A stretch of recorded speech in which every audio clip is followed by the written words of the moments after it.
Procas, persona que se comporta o habla de manera desvergonzada, descarada o atrevida, en especial en el aspecto sexual. Eva, qué huevona es, este huevón ni siquiera me está pagando, ¿vale? Bueno, nada, sean bienvenidos a Procas, un podcast absurdo pero y que con sentido. Bueno, bienvenidos. No voy a decir a Procas el podcast porque este podcast no va a ser Procas, aunque de repente se me salga una mala palabra como siempre. El día de hoy estoy con un gran amigo, un profesor, me dio clases en bachillerato. Vamos a hablar de lo que es el sistema educativo, cómo ha involucionado, porque nunca evolucionó, y de una que otra anécdota en el colegio, porque yo era medio ampón en el colegio. Entonces, bienvenido, Víctor. Las cámaras son tuyas. Bueno, bienvenidos aquí a la casa, ¿no? Esta es su casa también, esta es su casa. No vengan todos en cambote, pues. No me diga que es mi casa porque te corro para el coño porque no me gusta visita. No me digas que es tu casa. Pues. Bueno, Yagaril se adueñó de tu espacio porque ahora Sí. él es muy versátil, ahora él anda con el estudio El por ahí, estudio por móvil, todo, el estudio Anda como los móvil, morrocoyes con el estudio encima de la casa. moviendo todas las casas en donde se mete. La gira mundial de Procas el Podcast. Y comenzó en Guarena, la tierra que me vio nacer. Donde nació la amistad que nos une. Bueno, mosca cuando ocurrió con una vaina. ¿Cuántos años son, Chamo? Creo que el 2002, 2001. 2001, 2002, por ahí. 2002. Que llegué al liceo Benito Canónico después de pasear por todos los liceos privados. ¿Y Bueno. te fue mal? No, me fue mal. El único liceo donde me pude graduar fue en ese porque los demás siempre me votaban. No aguantaban. Bueno, ¿Por qué será que lo votaban? Bueno, por contestón. no aguantaban la Fue pela. el profesor Mira, de ya. Garil, lo está diciendo él. No aguantaban la pela porque en el Benito era todo, eso era una vaina normal que la gente se caía a coñazo, hasta tenían que entrar con bolsos transparentes por las pistolas, puñaladas. No, tampoco, eso era en el Sucre. En el Sucre, no, pero yo vi más de una vez pistolas dentro del liceo. Pero Yo no la vi, pero sí asumíamos, pues que había AMPA adentro y no sabía con quién trataba, y yo los trataba toditos muy bien. Pero es que con todo eso de que había AMPA dentro del liceo, era como un AMPA seria. O sea, era una vaina completamente diferente. No, Eran como malandros educados. O sea, se estaban educando. Se estaban educando. Ok. Se estaban educando, porque había gente, ciertamente, que iba con sus pistolas, pero ellos no iban a malandrear para el liceo. No, sino afuera del liceo. En cualquier caso, si se encontraban con la culebra cerca, saliendo bueno, del liceo. pero Fuera ellos no dentro iban del a Pero liceo. adentro eran educados. Sí, bien. señor. Ahorita a mí no. jamás, yo te estoy diciendo, y Galil es testigo, que nunca un chamo a mí, en los 7 u 8 años que estuve en ese liceo, y conocí gente que eran ampones, que los mataron, que Dios me los guarde, que los tenga donde los tenga que tener, y ellos nunca a mí, mira Víctor, que tú, que dame, y Galil sabe cómo era yo exigente. Entre el uniforme, pan, que yo todo el mundo ordenado, chévere, con cariño, pero con firmeza. Claro. Pero nunca un chamo de esos se iba a rebotar y ponerse loco ni conmigo ni con ningún profesor que yo me acordara. No, y te digo una vaina, ese liceo era como decían los malandros, un beta.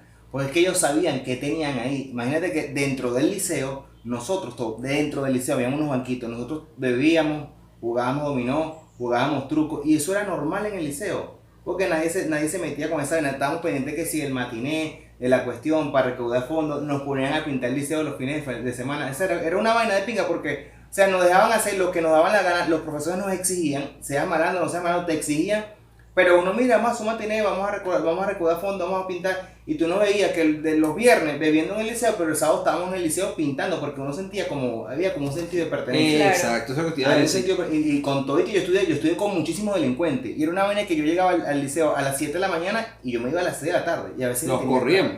Nosotros metíamos no teníamos clase y pasamos todo el día en el liceo, entonces ahí nos paramos en la puerta, martillábamos, que salíamos de la misma plata de los muchachos.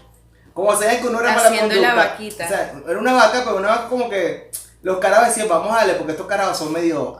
entonces le daban a uno sus 100, uno pedía de 100 en 100 y después uno salía y compraba 5 potes de arrochino y vaina, huevona, era ¿Tú otra te época. acuerdas el matiné que se hizo cuando te graduaste? Que hicimos matiné en el liceo y fue todo el mundo. Fue un sábado, si mal no recuerdo. Sí. Mira, ahí no hubo un problema. Ahí no hubo que si una pleito, un conflicto, y toda la tarde bailando. Yo creo que habíamos, si eran 3 profesores, era mucho. Los demás era todo Guarenas bailando en el liceo. Wow. un sábado en la tarde, eso fue para recaudar fondos. Sí, para pintar el liceo, como el liceo. Y no Y había... no hubo problema de ningún tipo. Todo el mundo gozó, brincó, hasta yo bailé, me cansé de bailar. Y esa época se lo permitía porque de alguna forma, como dices tú, eran pelas serias. Los chamos eran serios. A diferencia de ahorita, ¿cómo es el cambio o el choque? Tú que eres profesor y que te ha tocado vivirlo en estos momentos. Ha sido como digamos, estos chamos se formaron en los 90, ¿verdad? 90, son chamos que vienen que saben que van para la escuela, para Coño, el ni liceo. tan viejo tampoco, como que 90, 2000. Sí, pero tú naciste en los 90, pues. Y lo que me refiero es que estos chamos tenían como una formación de que sabían para qué iban a estudiar. Digamos, estos chamos se iban a graduar, entonces iban que si para Utah, un Expo, o sea, tocaban esas puertas. El chamo que está saliendo ahorita de los liceos, desgraciadamente, no sabe para qué está estudiando. No tiene como ese horizonte. Entonces van quizás a lo mismo, como a pasar el día, ¿no? Pero esa motivación a seguir avanzando, seguir creciendo, como que no se le ve. Claro. Y no digo que no la tengan, pues capaz la tienen dentro de su mundo, pero no la exteriorizan, pues. No hay un enfoque. No se ve, no se observa, y yo por lo menos no lo veo. Como te comentaba hace ratico, cuando una niña te dice que para pasar la materia, mira, te traigo de Colombia cualquier cosa, no, una bolsa de pingüinito. Cuando tú llegas a ese nivel de valoración de tu trabajo, tú dices, ¿qué le está pasando a esta amiga? Bueno, pues una bolsa de pingüinito cuadra, ¿viste? No seas malo, yo no valgo una bolsa de pingüinito, lo lamento. Mi trabajo no lo vale. Pero lo que te digo es eso, porque no se observa ese deseo de ser mejor, de crecer. Ah, y pregunto, ¿y por qué no han buscado la manera como de reformar el sistema educativo que a mí me ha parecido de que toda la vida ha sido la misma vaina? O sea, lo que lo cambian son los profesores, pero, ejemplo, coño, se supone que cuando tú sales de bachillerato tú deberías ser bilingüe, se supone. Si ves 5 años de inglés, O sea, estás viendo 5 años de inglés, ¿y por qué no? O sea, porque todo el tiempo lo mismo, el you are... Sí, el verbo sí, to be, desde todos que los años, desde que entras hasta que saliste. de séptimo, quinto año. yo soy profesor de historia, Ajá. ¿no? Yo tengo mi manera de trabajar la historia, tengo mi manera de trabajar las otras materias que tienen que ver con sociales, pero el sistema educativo hace falta reformarse desde cero, Claro. desde semillita, ¿no? Hace 5 años se intentó una reforma que fue más cosmética que otra cosa. O sea, por lo menos le cambiaron los nombres a las materias, fusionaron unas, pero hasta ahí. Es decir, que no me digas a mí que hubo una reforma real y seria, no. Tú te lees el documento de esa reforma y es pura anécdota. Que si los profesores maltrataban a los niños, que si los profesores, que si los maestros. Pero de que haya una reforma que te diga, por ejemplo, que el chamo tiene que salir bilingüe y vamos a hacer esto para que salga bilingüe, no aparece. Una reforma mal llevada, una reforma que realmente no se le ve, 5 años después no se le ve resultados a esa reforma. Y yo estoy de acuerdo contigo. La reforma tiene que empezar por justamente saber qué estudiantes necesitamos. Adaptado. Y no solamente eso, sino que el tema de que debería de ser menos teórico. Obviamente hay materias que tienen que ser teóricas como historia, porque uno tiene que saber de dónde viene y toda la cuestión y todo lo demás. Pero hay materias que yo las veo que son completamente inútiles porque a la hora de entrar al campo laboral no te van a servir absolutamente de nada. Y también pasa mucho eso en las universidades. En la universidad hay una vaina que si comunicación gráfica, que estaban viendo personas que estaban estudiando, no sé, sociología. Yo vi sociología y yo estaba estudiando ingeniería. Yo decía, pero ¿por qué tú Claro, era una universidad privada, me imagino que eso era una electiva humanística para sacarte plata. Entonces es una vaina como que... ¿Esta vaina qué? Esa es parte de Son invitadas también. Entonces es una vaina como que, coño papi, no me hables tanta paja y de verdad enséñame a que cuando yo salga de aquí sepa escribir una persona que está en bachillerato y no sabe redactar. No, y sales de redactar. Es más, he visto profesores profesores que me han dado clases que no saben escribir. Yo, coño, ¿cómo un profesor me va a venir a escribir este tipo de vaina? Habíanos. O cómo te hablar si estábamos. Que eso lo hablé en el episodio pasado. O sea, y tú dices, coño, si tú me estás dando clases, mal parido. O sea, ¿cómo se te ocurre que tú vas a poner a darme clases y que son clases que después cuando yo voy al campo laboral, por eso es que te piden 5 años de experiencia, 3 años de experiencia, porque saben que tú vienes del liceo, vienes de la universidad, del liceo porque estudias en liceo público, sin ningún tipo de base. Coño, digo, no, o sea, no me parece, eso tendría como que acabar con toda esa vaina y tratar de ser personas más funcionales, como que vas a aprender esto, yo he visto que en varios países se enfocan como que en los alumnos como tal, ya va, estos alumnos tienen déficit en números, ustedes van a estar más como que en los números, ustedes tienen déficit en el vocabulario, tanto escrito como hablado, ustedes van a estar más enfocados en esto, y es otra manera completamente diferente. Hay partes donde hasta escogen las materias que van a ver, yo quiero ver esto, yo quiero ver, yo quiero ver esto, y son vainas que son, como te digo, son funcionales, no son Sí. teóricas. Tienen que ver con lo que el chamo quiere, o mejor dicho, también con lo que el chamo no tanto quiere, porque recuerda que los adolescentes, muchos a los 15 años saben lo que quieren, pero otros no saben ni cómo se llaman, ¿no? Eso es cada cabeza es un mundo y ahí se aplica perfectamente.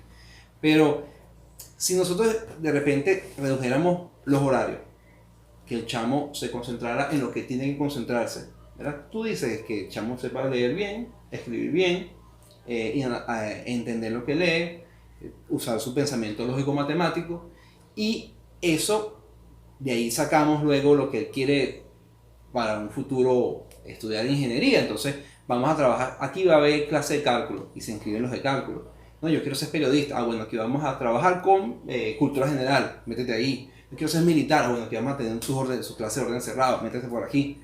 Eso sería perfecto en una Venezuela institucionalizada, ¿no? En donde el Estado estuviera claro qué es lo que tiene que hacer, tuviera los recursos, dedicar los recursos a lo que tiene que dedicarlo, pero no es el caso, desgraciadamente. Y yo también pienso que la parte motivacional en uno, por lo menos yo, que yo me gradué hace poco, pues, Uh-huh. y esa parte de que te motiven a hacer cosas, a que pongas a funcionar lo que es la creatividad, que es importante, todo lo que es el área de desarrollo personal, eso tampoco está involucrado y eso es parte de nuestro Mira, día a día, si por así lo decimos. tú tocas una parte que para mí es sensible, porque cuando yo comencé en esto porque la orientadora del Benito, ¿no? Ella me dio la oportunidad de dar clases. Yo estaba estudiando la primera carrera, mi primer año en la carrera de educación. Ella me dice, yo tengo unas horas aquí, te las voy a ceder a ti porque yo soy orientadora, yo soy profesora. Y ella me da esa oportunidad. ¿Qué te estoy diciendo yo con esto? Que en las escuelas, en los liceos, había orientador, había trabajador social, había incluso, yo vengo del Gustavo Herrera también, ahí trabajé yo por 14 años, ahí había hasta médico, enfermera, odontólogo. Es decir, los liceos tenían un equipo multidisciplinario para atender a los chamos. Hoy en día, revisa los liceos de Guarenas, Guatire, y si consigues un orientador o un trabajador social, eso es un milagro. Había hasta psicopedagoga, que yo nunca supe con qué se comía eso. Pero hay gente que se encarga justamente de chequear, este chamo tiene déficit de atención, este chamo tiene esto, tiene aquello, vamos y nos reunían a los profesores, en los consejos de sección, viene fulano de tal, tiene este problema, vamos a resolverlo así, de esta forma, estas estrategias las vamos a utilizar con este chamo, y así. Eso ya no existe. Eso no existe porque no se le han inyectado los recursos de las escuelas para que eso exista. Y no quiero hablar de las escuelas, estoy hablando de los liceos que es lo que yo conozco. Entonces, ahí tú tienes una pata que está cojeando full la educación pública. Porque si no tienes especialistas que se encarguen de ese trabajo, ¿quién atiende a ese chamo, por ejemplo, que su mamá se le fue para Perú, vive con la abuela y el chamo se quiere matar porque no tiene salida, entonces habla con uno y uno lo atiende hasta donde puede como adulto, pero los especialistas son los especialistas. Claro. Entonces eso ya no está, y eso lo había. Tú no las conociste, pero en ese liceo del Benito Canónico existía una orientadora llamada Belén, estaba la profesora Graciela, que fue la que me dio a mí. Ellos se encargaban de decir a uno en noveno, en tercer año, pasaban la encuesta. ¿Qué quieres estudiar tú? Bueno, yo quiero ser marino, yo quiero ser cura, yo quiero ser psicólogo, yo quiero ser médico. Entonces te decían, bueno, tú vete por ciencias, tú vete por humanidades, tú vete para otro liceo donde están, por ejemplo, los que quieran ser administradores, los que están Mercantil, exacto, vete para este liceo que está, sacas el bachillerato mercantil, vete para... Existía ese proceso de orientación vocacional, eso se perdió, eso ya no existe, y eso es algo de lo que por eso se gradúan y quedan como pajaritos en grama. Total. Que así. Y esa vaina de que ahora tienen que graduarlos a juros y porque sí. Eso es, ¿Por qué? eso es una agenda política. Eso no tiene otra manera de verlo. Porque desde lo pedagógico lo que uno sabe que un chamo tiene serias deficiencias en un área por una matemática, pero él quiere, no, pues yo quiero irme para la UNESCO a estudiar ingeniería mecatrónica.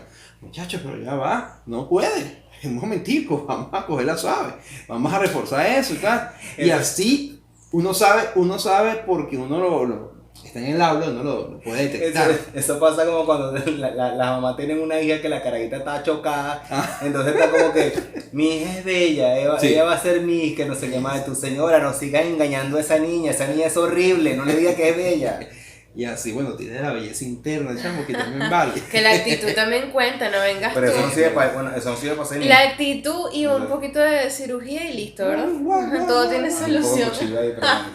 Pero el asunto es que los directivos actuales, ellos manejan eso, y si los directivos no lo manejan, entonces las instancias superiores le exigen a los directivos, mira, quiero que esos chamos se gradúen, y ellos buscan la manera de graduar. Y así ahorita acaba de pasar con la pandemia. Todos se graduaron. Ahí se graduó Raquel y todo aquel. El que no iba, el que no hizo, el que se conectó, el que no se conectó, que tenía WhatsApp, que no tenía WhatsApp. Mira, ven acá, tráeme un mapa mental con el COVID-19 y ahí está, 20. Eso pasó. Y sigue pasando en las escuelas públicas. ¿Por qué? Justamente porque no hay un sistema educativo serio en donde las personas, los responsables, pues, los directivos, la gente que está en las instancias superiores, tomen las decisiones en función real del chamo. Pero, porque se dice, hay que pensar en el estudiante que, ay, pobrecito, que él no puede, que él no quiere, porque hablan de una famosa pedagogía del amor. Yo no veo el amor de engañar a un niño diciéndole que usted tiene un cartón de bachiller y que usted puede lanzarse al mundo cuando realmente te falta todavía, ¿verdad?, reforzar muchas cosas para que puedas después enfrentar una mecatrónica en la UNESCO, por ejemplo. Eso es lo que te iba a decir, porque hay materias como tal en las universidades que son filtros, que el que llegó se escoñetó y duró 5 años en la UNESCO, 8 años en la UNESCO, como todavía materias en el primer semestre. ¿Qué se hace en esos casos de los bachilleres eternos? Personas que nunca se gradúan. En la UNESCO hay personas de 60 años que están en cuarto semestre y todavía están estudiando ahí. ¿Por qué no le dicen ya, papito, ya usted no estudie más, ya, entrégate, ponte a vender moná, ponte a vender abón, lo que sea, pero ya basta, estás aquí ocupando un cupo, mal parido, tienes 13 años estudiando una carrera, ya tienes 53 años, vete de esta vaina. Porque no sé por qué quién le convencieron que todo el mundo tiene que ir a la universidad. Aquí todo el mundo tiene, porque ciertamente la educación es un derecho, eso no se discute. Pero lo que sí yo discuto es que si una persona que ella está convencida que quiere ser médico, pero que realmente no tiene las competencias porque ahora en el mundo se habla de competencia, menos en Venezuela. Sí. En todo el mundo se habla de la educación basada en competencia, en el aprendizaje colaborativo, en el aprendizaje 2, 3, 4.0. Nosotros todavía estamos hablando de que hay que dar la oportunidad a las personas que nunca la tuvieron supuestamente, ¿verdad?, para que estudien en la universidad, para que se satisfagan un capricho que tuvieron en alguna oportunidad. Y no es de esa manera. Una sociedad se forma en base a la gente que puede y que tiene las competencias para. Yo soy clarísimo que yo soy una persona que yo no puedo estar metido en un avión, volando un avión, no puedo. Yo estoy claro que no puedo hacer eso porque yo me desarrollé en otras áreas de la ciencia. Yo me dedico a eso, a la historia, a las sociales, a eso. Entonces la gente hay que decírselo. Pero entonces a alguien convencieron de que no, todo el mundo puede ir para la universidad y a la carrera que le dé la gana. De allí viene el pásalos a todos, de ahí viene el dale para adelante, de ahí viene eso. Claro, yo pienso que eso es más cultural. Siempre, por lo menos en la época de mi mamá, vamos a ponerlo por allá, le decían como que tienes que estudiar para que seas independiente, qué tal, cualquier carrera tú puedes hacerlo. Y de hecho yo puedo hablar el ejemplo de mi mamá, de que ella estudió una carrera que no le apasionaba, porque eso es otra cosa, de algo que te apasione. Y si no te apasiona, ¿cómo puedes rendir en algo que no? Administración. Y ella, ella lo ejerció. De alguna manera sí se ayudó, pero ya como que no era lo mío, pero igual me gradué y tengo mi título. es eso, tengo esto que me representa, ¿te representa por qué? Exacto, eso es muy... Claro, entra dentro de la subjetividad, pero a ti te representa lo que tú eres y lo que tú haces. Claro. ¿Verdad? Hay alguien que dijo que, no sé, nadie es mejor que nadie si no hace más que nadie. No, yo no sé quién dijo eso. Pero tiene un poquito que ver con que si tú... Este país le hace falta abogados. Este país le hace falta son taxistas, dice Rubén Blades. No, a este país le hace falta gente que sea buena en lo que hace y que lo haga bien y que lo haga tan bien que le dé para que su familia crezca y su familia se mantenga bien y para que una sociedad también se vea encaminada en los mejores, de la mejor manera. Bueno, hay países europeos donde te hacen como un índice de qué necesita el país y ellos becan a las personas para que, necesitamos médicos, te hacen un programa, un examen obviamente para ver y como que incentivan a que la gente estudie lo que le hace falta al país. Le hace falta educadores, bueno, vamos a hacer una jornada para los que ven educadores y salen educadores y salen médicos y salen ingenieros, o sea, ellos tienen como que todo, porque es que no todo el mundo puede ser abogado, que eso es lo que pasa aquí en Venezuela, todo el mundo es abogado. Todo el mundo, aquí tú ves un haitiano con un carrito de tío rico, es abogado, chica, y sabe sus derechos, ¿sabes? Y estudió sus 5 años, o sea, lo que tuvo que estudiar. Todos los cubanos son médicos. Todo. Médico y que tratarlo de doctor. Doctor. Y a veces te escoñetan más de lo que está.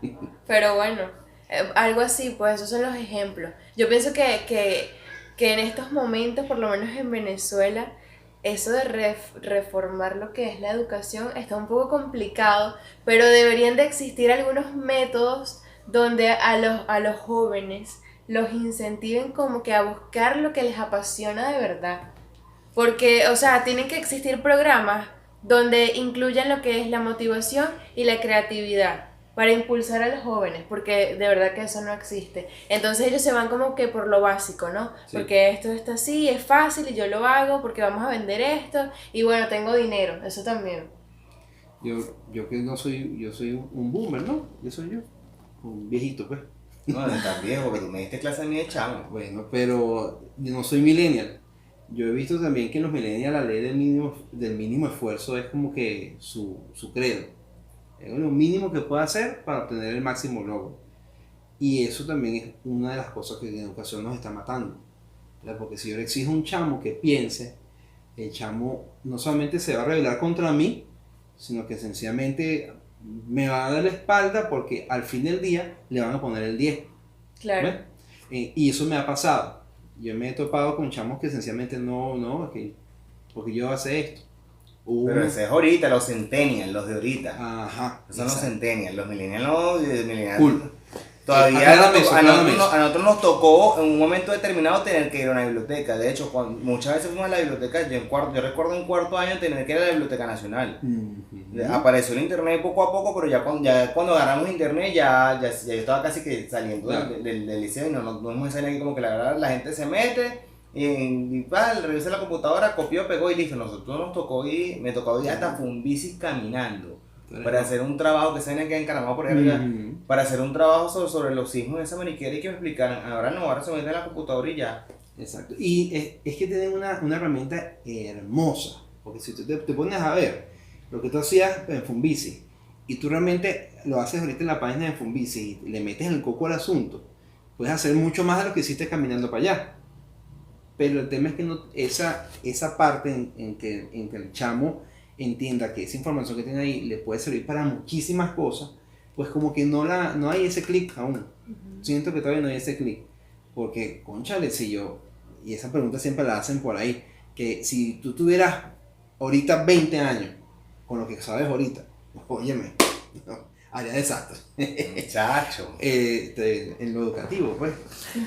Muchacho. Porque todo lo que tenemos a nuestro alrededor, ¿verdad? Yo cuando tenía 20 años yo me ponía a pensar cómo yo le voy a decir un diablito de esto, como el tema de la frontera. Arjona sacó una canción sobre la frontera. Bueno, vamos a analizar la canción de Arjona. Estamos hablando del año de Cataplum, ¿no? Esa es una pregunta. ¿A qué edad empezaste a dar clases? ¡Ay! En 1900 no es problema de nadie. No, yo empecé a estudiar a dar clases en el 96. ¿Pero qué haces? De 18. Ah, eso es lo que te decía. Ajá. 18 Háblame de algo. ¿Tuviste clases en colegios públicos? Y tú eras Toda como, mi vida. de colegio público, ¿no te acuerdas una persona de 18 años dándole clase a carajita de De 15? 15, Y eso este pana es. siempre ha Sí. tenido tumbado. ¿Cómo hiciste con las tentaciones? Mira, fue rudo.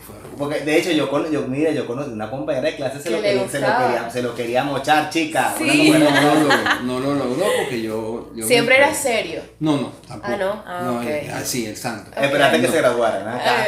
Ahora sí. Empezando por ahí, evidentemente, si yo no voy a decir que yo no tuve con exalumnas algún contacto más amistoso, Ah, ¿verdad? ok. Pero después que Ok. salieron del liceo, que ya eran mayores de edad. Necesariamente. Tú la tenías ahí como remojándose. Vamos a dejarla ahí.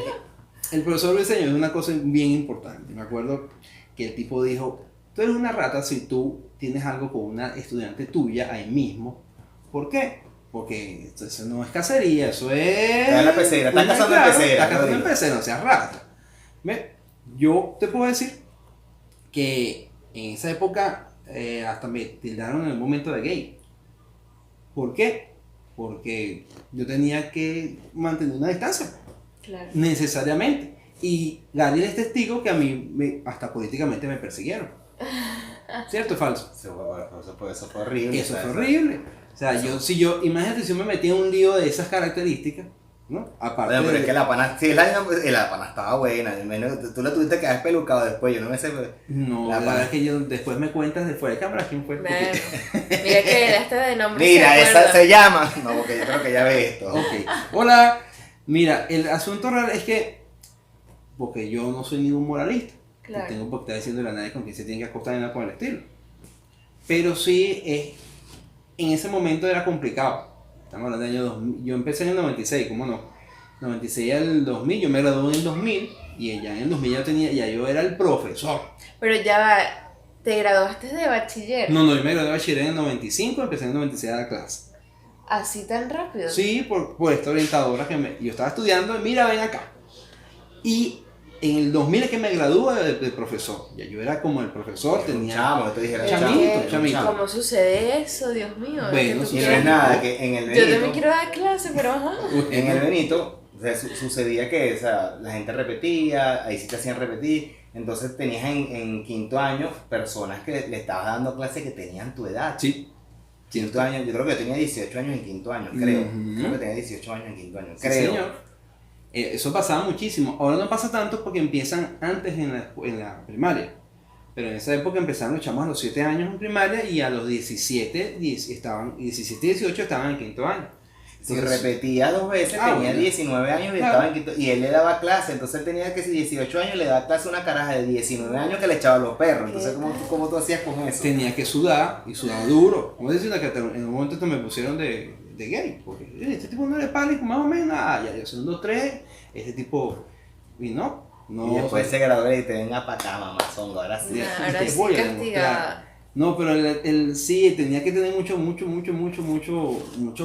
no distancia, porque Gabriel sabe que yo siempre he sido de los que vamos a una fiesta, vamos a bailar, vamos a echar vaina, chévere, para la playa, sin problema. Y hoy en día tengo ya mis 40 y pico y ahorita soy cercano con los chamos, porque a mí me enseñaron que la esencia de la educación es la relación que el estudiante tiene con el docente. Si no hay relación personal, no puede haber relación pedagógica. Yo no le puedo transmitirle nada, ni contagiarle la gripe. O sea, de hecho, yo te digo, él agarraba y me cambiaba de puesto, como que mira, tú, así tal cual, afuera jodiendo, echando vaina, y de repente llegamos, tú no te puedes sentar aquí, tú te me sientas acá, porque ustedes no sé qué vaina, así Que tal eres cual. el bullero, el peleador. No, El necesariamente, alzado. si era una referencia dentro del salón, claro que Pero sí. tú lo colocabas a él como ejemplo. Pero, ojo, el salón de él, no es que él era el bicho, que eran una partida de sinvergüenza también, todito. Coño madre, eso es. Pero gente, es decir, eran unos desordenados, unos que les gustaba bailar. Me acuerdo que hacían unas coreografías, entonces tú tenías que llamar, ellos estaban practicando su coreografía, tú tenías que apagar el radio para que entraran a clase. Pero era ese tipo de chamos, ¿me entiendes? Ok. Que estaban haciendo algo. Claro. Y eso era importante, porque no es solamente el hecho de tú estar sentado con la novia, haciendo feo, no, sino que hay una gente que te decía, nosotros tenemos un grupo y hacemos coreografía. Yo hago breakdance. Estamos en el equipo de básquet y nos picamos contra los del Sucre, entonces vamos a jugar básquet y le ganamos allá y nos quedamos a coñazo. Yo juego truco. Ajá. Yo juego dominó. Era ese tipo de chamo que estaba haciendo algo, ¿ves? Y es lo que uno como que le hace falta, pues. Ese chamo que tú dices, voy a ir al ensayo para que apagarles el radio para que vengan a clase. Claro. ¿No? Que no es lo mismo que ir a apagarles el cigarro cigarro de marihuana. Ajá. Para que nunca va a ser lo mismo una cosa que la otra. ¿Sí me explico? Que eso es ahorita lo que más se ve. Chamos que están de alguna forma, desde mi punto de vista de adulto, ¿no? Perdiendo el tiempo en un vicio. No hablo del tabaco, hablo de la marihuana. Hablando específicamente de la marihuana. Y eso, cónchale, no te está generando nada bueno. Vente para acá. Que en el aula es la batalla. Esa pregunta que tú hacías de cómo se motiva el chamo, la única manera que tenemos nosotros los profesores es en el aula. Más nada. Porque el sistema no nos lo permite. Entonces la batalla hay que darlas en el aula. Buscando la manera, la forma, un video, una cosa. También depende de eso, de la didáctica que tenga el profesor con respecto al alumno, porque hay profesores que son insípidos. Yo tuve profesores insípidos, de que no te provocaba sencillamente entrar a clases porque no tenía esa chispa. Entonces, qué aburrido, me duermo, qué fastidio. Eso también yo pienso que puede ser parte de lo que desmotive a los alumnos. Yo no soy George Harris, pero uno hace lo mejor que puede para intentar que el chamo entienda un poquito de lo que uno quiere transmitir o lo que uno quiere compartir ahí, porque yo tampoco soy un inyectador, o sea, no vamos a transmitir nada. No es a que el chamo se encuentre con algo y si le interesa, genial, ¿no? Ojalá. Ojalá. Hay una cosa que a mí me apasiona, que es la historia. Yo estoy en este lío por la historia, no por más nada, porque siempre me gustó de chiquito la historia y me pregunté en un momento de mi vida cómo yo puedo ganar la vida con la historia, escribiendo libros. No, dando clases. Mira, terminé en el pedagógico estudiando historia. Y fino, o sea, no me arrepiento. Y no es mejor, o sea, y que has dado clases a nivel universitario. Un par de años, sí, en el Utah, en el Antonio José de Sucre, también experiencias muy buenas, muy buenas.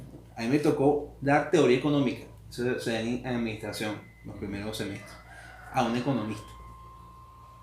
Yo dándole a la chama, no terminó la carrera, se hizo 4 años de economía y después, problema.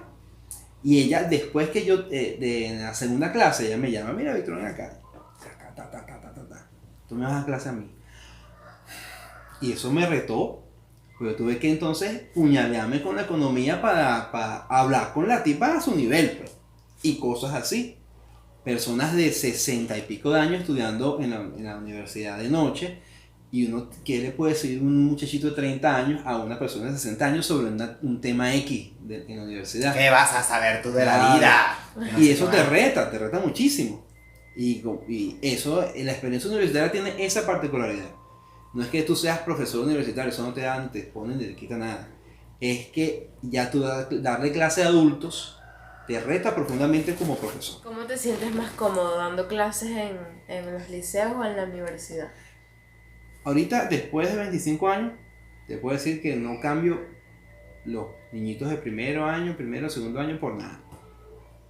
Porque es otra cosa. Ya yo pasé como, después de 25 años, he pasado por universidad, ahora yo soy feliz en un aula con unos camisas azules.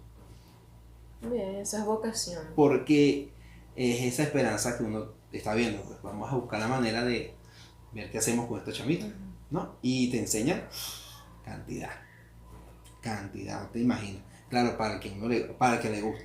Hay gente que sale corriendo. ¿Has tenido alguna experiencia con uno de ellos que tú dices, wow, me marcó esta experiencia con este alumno? Mira, en Camisa Azul, con los niñitos, la experiencia es, o sea, no es digamos ninguna en particular, sino es como ellos, aún estando a los 11, 12 años, que un centennial, a los 11, 12 años sabe, tiene información, tiene cosas, y tú le hablas, por ejemplo, de las relaciones de pareja, los novios, y todavía se siente como que, como entonces que tiernos. pues tú dices, chamo, todavía hay inocencia. Todavía hay inocencia y es bonito, pues. Depende de qué niños, de qué colegio, porque, o sea, porque si vamos a público y a esa edad ya no, pero no andan dando show las caritas de 11. Es verdad, eso no te lo voy a negar. Pero igual dentro de todo todavía hay gente que guarda dentro de sí inocencia que es que es rescatable, que es valorable, que, concha, le vamos a mantener, no mantenerlo inocente, sino que se eduque, que busque la manera de educarse esa misma persona y que mantenga lo más bonito que pueda mantener de sí. Entonces, porque si los de cuarto y quinto año, los grandotes, es echarle vaina, es el poder hablar como estamos hablando nosotros aquí. Pues. Pero con esos niños, tú tienes que constantemente estarte reinventando, ¿ves? Porque esa inocencia hay que protegerla. A mí, como lo que sea, de la manera que sea. Eso es lo que ellos me dejan a mí. Esa es la experiencia que has agarrado, de que todavía, yo pienso que igual en la época de ustedes, lo voy a poner de ustedes porque yo soy chiquita todavía, yo soy chiquita. Son diferentes épocas, Sí, ok, bueno, por ahí. Igual tú dices que las niñas de 11, 12 años ahorita sí están muy desatadas, pero en esa época también. No, de verdad que no.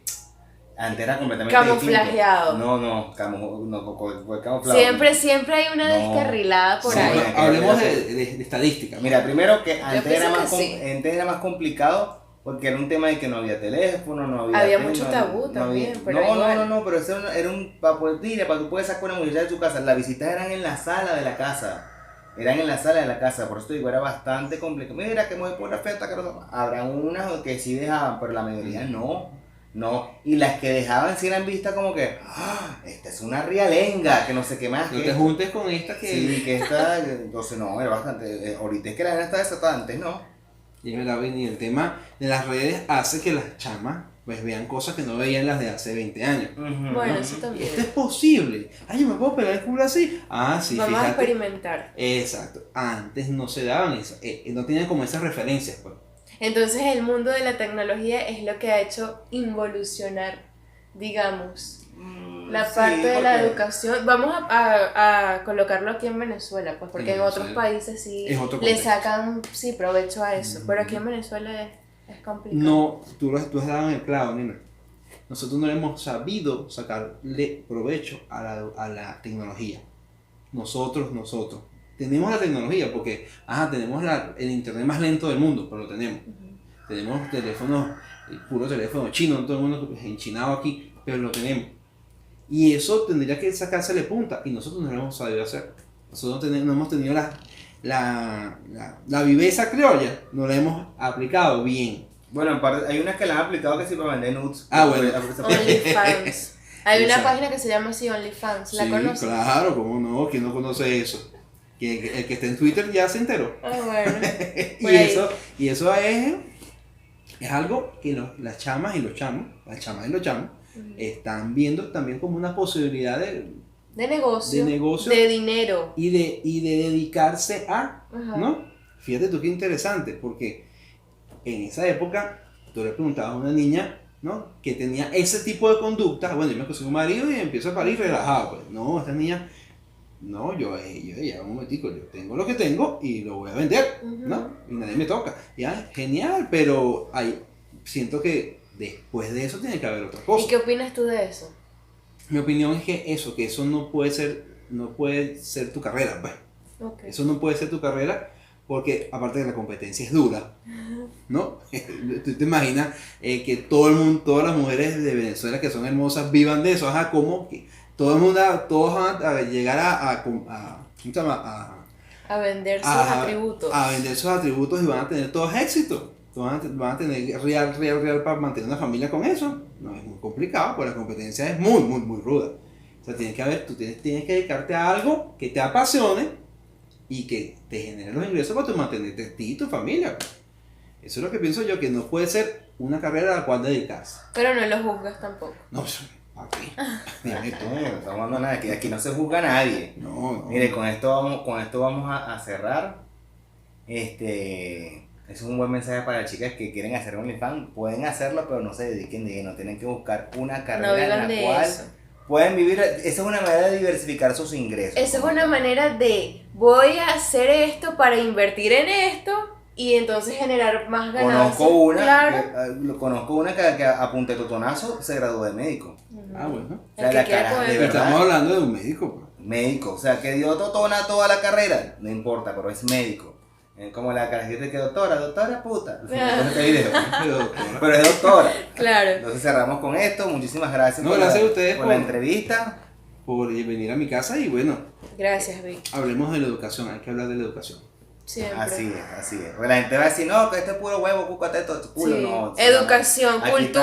también hay que fomentar la lectura, por favor. Estoy ahorita en una campaña de hablar también de la educación. Se sigue hablando de huevo, cúcate, pero igual también hay que meterle un poquito para que la gente vea que sí hay contenido, que no todos son vulgaridades. Nos fuimos. Entonces nos Gracias. fuimos.